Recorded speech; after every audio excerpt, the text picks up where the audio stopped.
first and foremost, thank you so much for coming on the platform. This is truly an honor. I appreciate you taking out the time to come by and chop it up with us. Oh yeah, no problem, fam. Thanks for having me.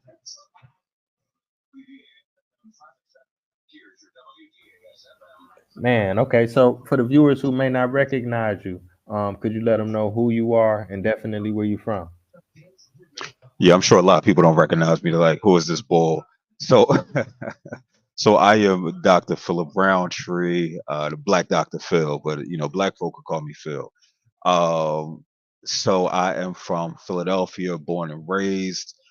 Um, yeah, man, it's a lot to it. Let's see. So I'm a licensed clinical social worker. So I'm a therapist. I'm a professor at a HBCU, and I'm just somebody who love Black folk, and try to do his best to, you know, to to aid community with the skills that I have. Man, that's what's up. That's what's up. I definitely appreciate the work you've been putting in. Coming from Philly, man, I gotta ask you, how did you even get on this journey to mental health?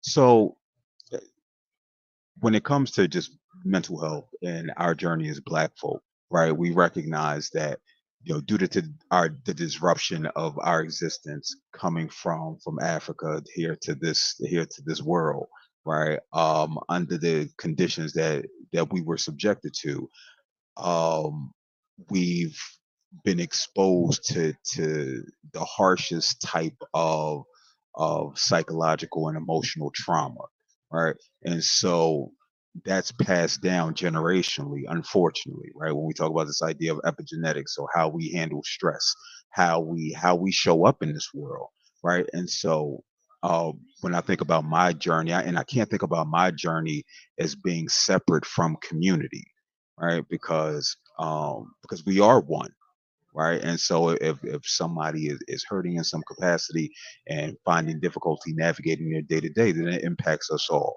right? But to speak on my specific journey, I'm somebody that's been navigating um, mental wellness issues for as long as I can remember. Right, I'm thinking back to elementary school, and seeing and experiencing trauma, watching my mom have a nervous breakdown.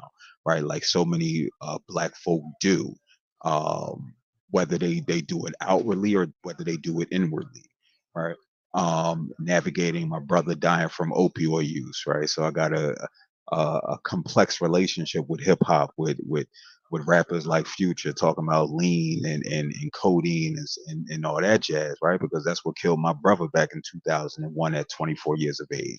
So experiencing that trauma, right? Um, Being impacted by police violence, like so many of us are, right? Whether directly or indirectly. So for me, being accused of stealing some soda that I paid for the cup for, right, and then having to go to jail and experiencing that type of trauma because it's just like, hey, all right, yeah, I can fight this and I will probably win, but this ain't a jury of my peers, right? Because I'm in this small white town in college at 19 years of age. And so those are the types of experiences that I've had that you take with you, right? And that's just personal experiences. Then we talk about just seeing what's happening with Black folk, right, around the world, seeing what's happening to Palestinian folk experiencing genocide. Like all of this impacts our ability to be quote unquote well, whatever that means. And I've seen it in my professional journey, right, working in child welfare. So going to people's door and quote unquote investigating allegations of child abuse and neglect here in Philly. But what am I noticing? I'm noticing I'm only going to poor Black neighborhoods, right? To do these investigations. I'm not going to Chestnut Hill for those who are familiar with Philadelphia, where white folk live, right? And so I'm sitting here just recognizing that this ain't right, right? Like something is fundamentally wrong, right? In in this society, which again, many people who are much more eloquent, who speak more eloquently and write more eloquently than me, have already discussed.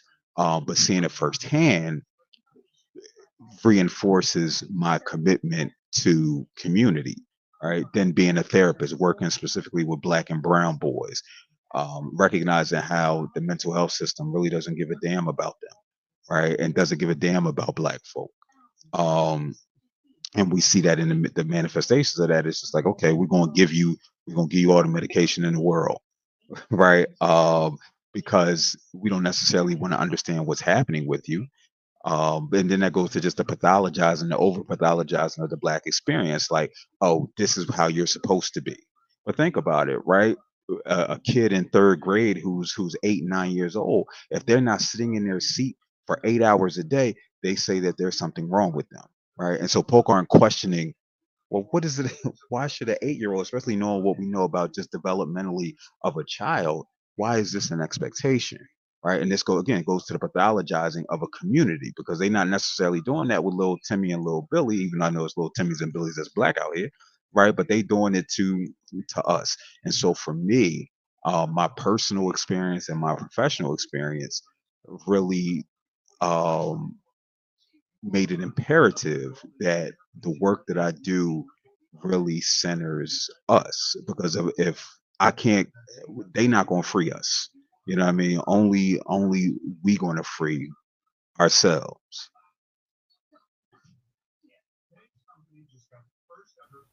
Yeah, definitely, King. Definitely. I appreciate you sharing that.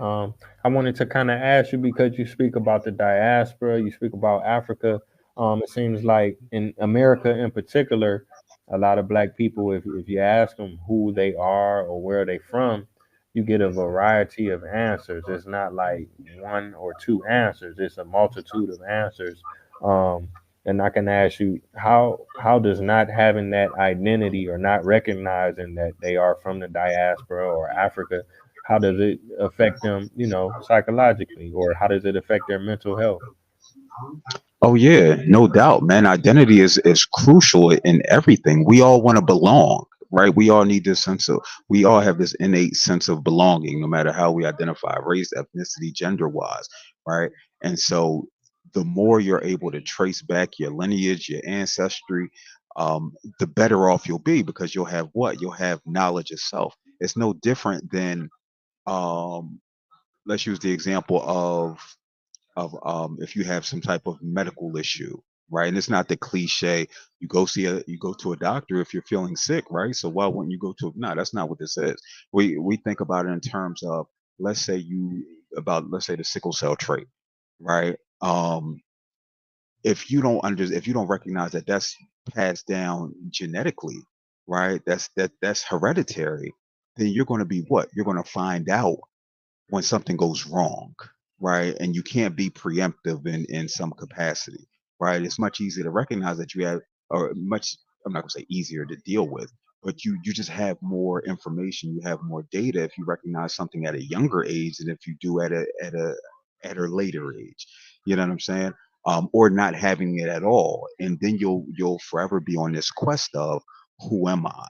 And then you start to try different things or experience different things or find yourself in different groups, um and you become like a nomad when it comes to who you are and recognizing who you are, and you'll find yourself doing things that are um potentially unhealthy, right? You'll find yourself again trying to learn who you are. Now we all try to figure out who we are in this world, right? We try to make sense of our position, right, and what we can offer this world. But again, it's much easier when, or not easier, it helps when you have some semblance of where you're from. So I think about being in class and I have folk, well, my great grandmother was from Ireland. And then you sitting there like, well, damn, where was my great grandmother from? You know what I'm saying? And this speaking from personally, right? Like my grandmother, she navigated mental health issues on my mother's side. I have no idea. I have no understanding of her history, right? Of her lineage, of where we come from, just based off that fact, right? And so yeah, no, it's important, man. It doesn't mean, and that's why it's like the importance of community, because community can help you, and especially if you're rooted in that, and because that helps you formulate a healthy a much healthier identity as opposed to continuing to just wander aimlessly. Yeah, definitely, definitely. You made a lot of good points. I could speak from my own experience. I did a lot of research on my family history. I do genealogy. I started helping other people trace their family trees and roots and stuff like that. And I could say that it's a very, very empowering experience. To find out, what some of your ancestors been through, or what they survived, or what they were good at, what they enjoyed, what type of lifestyle that they live, let alone just knowing their names and knowing where they come from. You know what I'm saying? It's very important. Yeah, it's you're able to tell a fuller story, right? It's funny.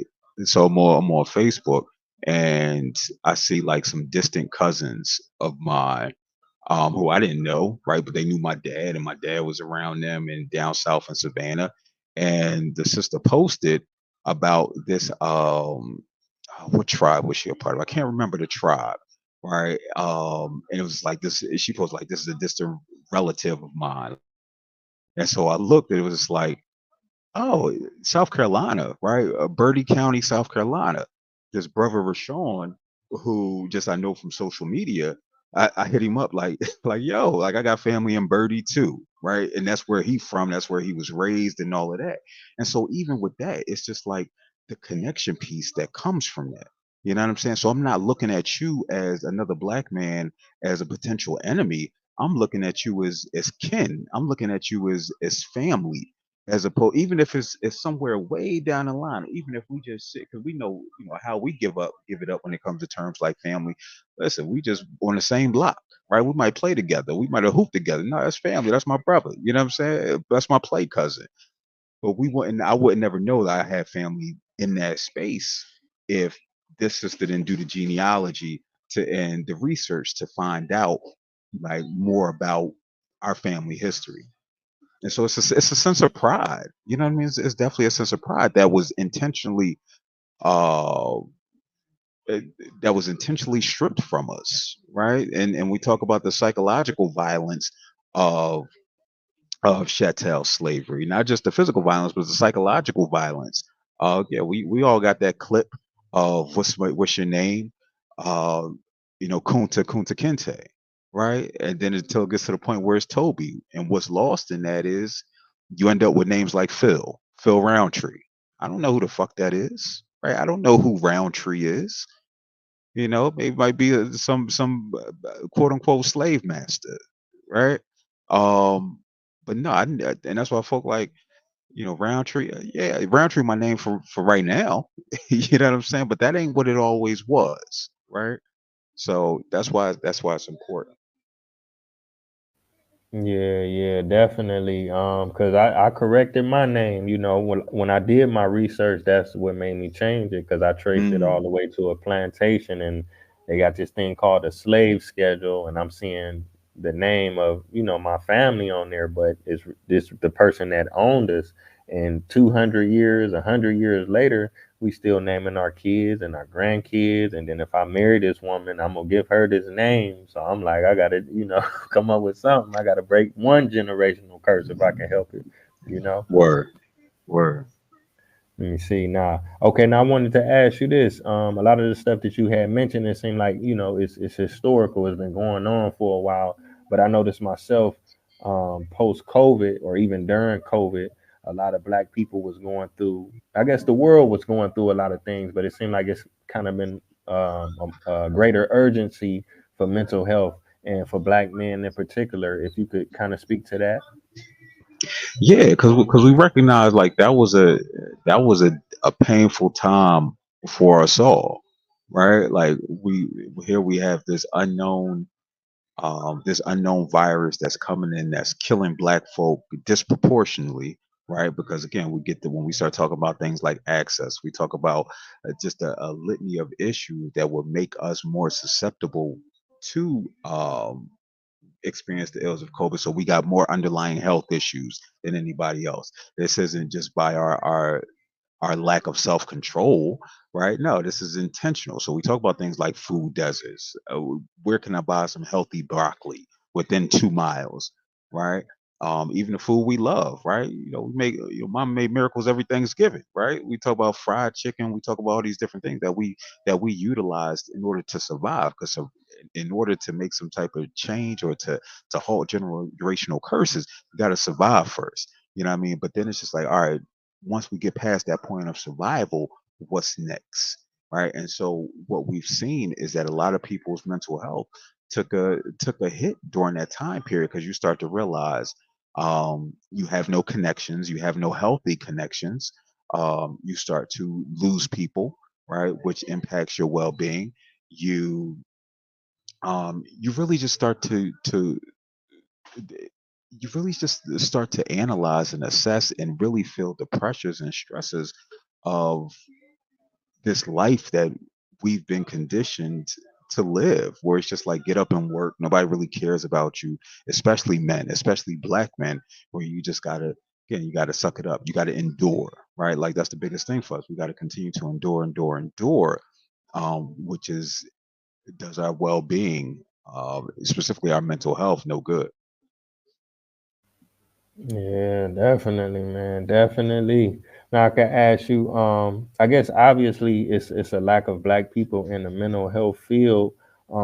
Is it anything that we can do, to combat that at this point in time? And how does that really affect us? Does it really matter if I want to go see a psychologist and it's a black man, or if it's a black woman at least, or should it be, Yeah, I mean, first to the point of is somewhere between like 2 to 4% of America's psychiatrists, psychologists, and mental health professionals are black, right?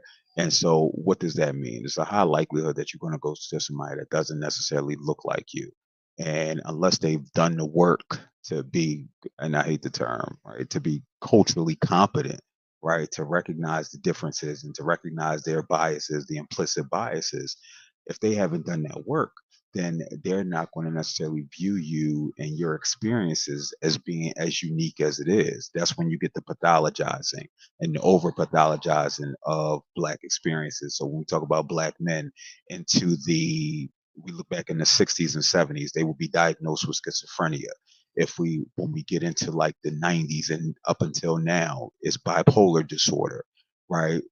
But our white counterparts will get depression, they'll get anxiety, right? And so we talk about misdiagnosis and things like that. And that's even if you subscribe to like just this Eurocentric model of psychology, which has been, put in place the violent to suppress us, to disarm us, to which perpetuates violence, right? Actually a act of violence, and we it start to look at it as it goes against our principles, where it's just like, no, we're about community. Well, no, if you're navigating something, if you're not feeling mentally well, then that's a you issue, not necessarily um, a community issue, right? And so that's how it's addressed. It's addressed as, hey, we don't care if you've been living under white supremacy and patriarchy, if you're seeing people that look like you getting killed in the street. No, if you don't feel good about yourself, only you can stop that, right? It's like that bear. Only you can prevent forest fires. You know what I mean? Even though you're not the only one that looks like you experiencing this, instead to truly address it. And so, I mean, I definitely think it helps for a therapist to be some similarities, because we there's a level of comfort that comes with that, right? That somebody that looks like you. Think about it. If you go to a party, if you go to in a classroom, if you go somewhere and you might see one black person, right? And you just look, it might be a head nod, right? It's just like we acknowledge and we not alone, right? But it's just this innate connection that we have one another. Now, is every brother a brother in that way? Maybe not necessarily, right? Because even when we look at, yeah, it's helpful to go to a black therapist, but we also know black folk uphold white supremacy and patriarchy and capitalism, and and does not mean us well, right? And so even with our education, if we're talking about Eurocentric psychology, everybody that's going to school is learning about these different techniques, these theorists who are all white, right? And it's like, okay, well, I'm black, so that's something like, yeah, that's cool. That's enough to get somebody in the door. But now, what are we talking about? What does your commitment to the people look like? what does this look like in practice? But no, it definitely can be beneficial to folk. Yeah, definitely. That make a lot of sense what you were saying. So I guess I could ask you, for people that's in a place where they like, I want to get some help or I want to, put up a fight against this thing that I'm going through. I want to put the work in to change. Um, where should they start? And say for example, they don't know. Is it stress? Is it depression? Is it anxiety? Are these things like mental illnesses, or is this something that everybody kind of go through at some? Is it natural and a regular thing to go through these things, or should they go seek professional help, or is it things that they can do on their own just to try to, you know? Yeah, just to try and manage and navigate it. So for sure, I mean, the first thing is having knowledge of self. You know what I mean? Knowledge of self is important. How is my body feeling? Does this feel good to me? Right? When I get upset, you might ask somebody like, what happens to your body when you get upset? Most folk can't tell you, right? I could at this point, I could tell you like, yeah, you know what? I start feeling a little tense, right? My jaw might clench my jaw a little bit, I might furrow my brow a little bit. But really take an inventory of what it is that you're feeling. Like that feeling in your stomach is there for a reason, right?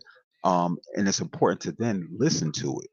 What does this mean? It means that you know what? Maybe I need to sit down. Maybe I need to go for a walk. Maybe I need to scream. Maybe I just need to potentially do something to get whatever energy I'm feeling out. And then we could take a step further. We could, find a community. Do I have somebody I could rap with? Right? Do I how would I go about finding that? Right? It's the beautiful thing about social media is it's a way to find tribe, right? It's an easy way. If you somebody who like eating hot dogs in your socks, it's probably a group on Facebook for that, right? And so using that to find tribe. Also take an inventory of what am I taking in that can be, is it healthy, is it unhealthy, right? So we all sit and scroll all day, right? I realize some of the stuff that I be scrolling and looking at is unhealthy. You know what I'm saying? And so what steps am I taking to protect myself from that? Yeah, some stress you can't ignore, right? Like folk gotta go to work, folk gotta have a job. And this is where you need to hopefully find some practices for yourself that are healthy, right? And that may not be doing further damage to your physical, mental, spiritual, and emotional wellness, right? So for me, like I had to stop drinking. You know what I'm saying? Because for me, it was just like not that I was an alcoholic, but there was times where it's just like, you know what? Yeah, let me have a drink. I'm stressed. And for some people, that's cool. But this is where understanding family history comes in. Well, my pop was an alcoholic. My uncle was an alcoholic, right? And if we talk about what's passed down epigenetically, right? Um, then I'm more susceptible to that. And so I had to take inventory of why am I doing this? Why am I feeling this way? And then we start taking steps. Okay, do I need to see a therapist? Do I need to see a psychiatrist? Right? I do think there's some well-meaning white folk out here. Right? I do think medication can be beneficial for folk. You know what I'm saying? But it's important to really, it's like a car, right? It's just like all right, I need to figure out what's happening with this, right? With this car. That's why they put the little thing on. I'm only saying this because I got my car inspected today. So they put the little the joint on the machine, the diagnostic to see what's going on. You got to do a self diagnostic. What's happening with me that could potentially be impacting how I'm showing up in my day to day.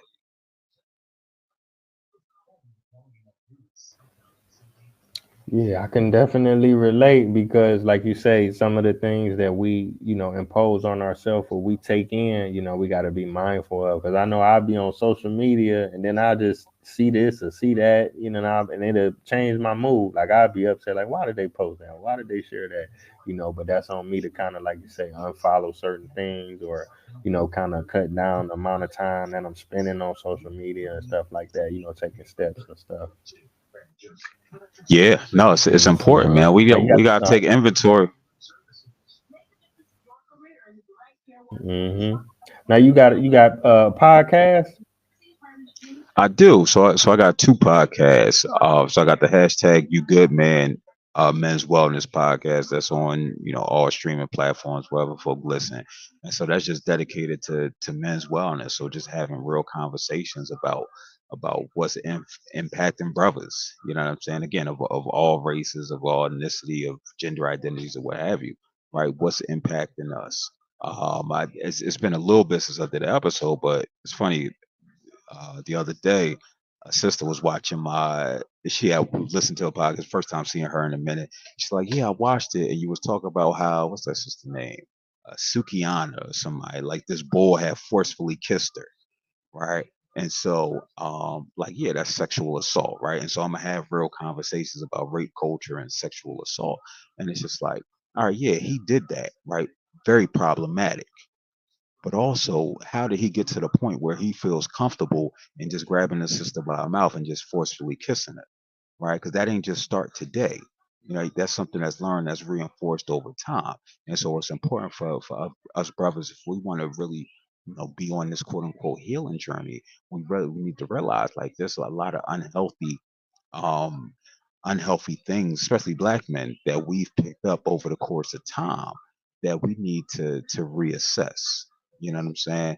And so then I have Rhetorically Speaking, which is a podcast where I I just it's just cultural critique, right? So anything that's happening in the world that I deem is important to discuss, I'm gonna talk about it and just try to offer my perspective. So that's also on all streaming platforms. Okay, okay, that's what's up, man. Now, okay, I got one more question before we get up out of here. We almost 30 minutes in. Do you offer like courses or consultations, or do you do speaking engagements, or have any events or books or anything you working on or coming up? Word, word. So listen, man, I'm trying to do all of the above, right? I've been dormant because I just needed the rest. You know what I'm saying? I've been beating myself up for the last 7 months because I haven't been producing as much as I have prior to. But then it's just like, yo, who timeline you on? So like when we think about this concept of time, that ain't with the indigenous folk or African folk how we looked at time. It wasn't about what can you produce. You know what I mean? It's capitalism that makes us think about what we producing. And so I just been resting. I've been chilling. But now I'm getting back to the things that I enjoy because that's also important, right? And so it's something called stress, positive stress. So, me writing the book that I'm writing, me doing the podcast, which has been dormant for some months, right? Even though they're stressful, it's positive stress, it's healthy stress because something good is going to come out of it. It's like when you go to the gym, right? Like go to the gym, you're like, yo, I don't feel like walking on the treadmill, I don't feel like lifting weights. Like you're putting your body under stress. But what's the benefit of it? You know what? I'm gonna have lower blood pressure. I might live a couple more days. You know what I'm saying? 'Cause we know black men are dying. Our um, average age of death is like 67. You know what I mean? And so, which is the lowest life expectancy out of all a race of ethnicity and gender groups here in America. You know what I'm saying? So yeah, so for me, it's just getting back into the things that I enjoy, which is writing, which is doing speaking engagements. So yeah, so and folk could hit me up my website www.quadify, that's Q as in quail, UAD as in dog, EFYLLC.net, or on Instagram, Phil_Roundtree. I try to reply to folk who hit me up with questions, comments, concerns, because again, at the end of the day, it's about community. Yes, indeed. Yes, indeed. Man. So yeah, I definitely appreciate you again for coming on the platform. You shared a lot of information. I'm still processing, and I'm sure the viewers will tap in with you. And I'm thankful for everything that you have done, and I definitely look forward to the things that you have coming in the future. Oh, thank you, brother. I appreciate you reaching out to me and having me on. Oh yeah, no doubt, King. So I thank the viewers for tuning in. It's been another phenomenal episode of Taye Speaks. So until next time, peace.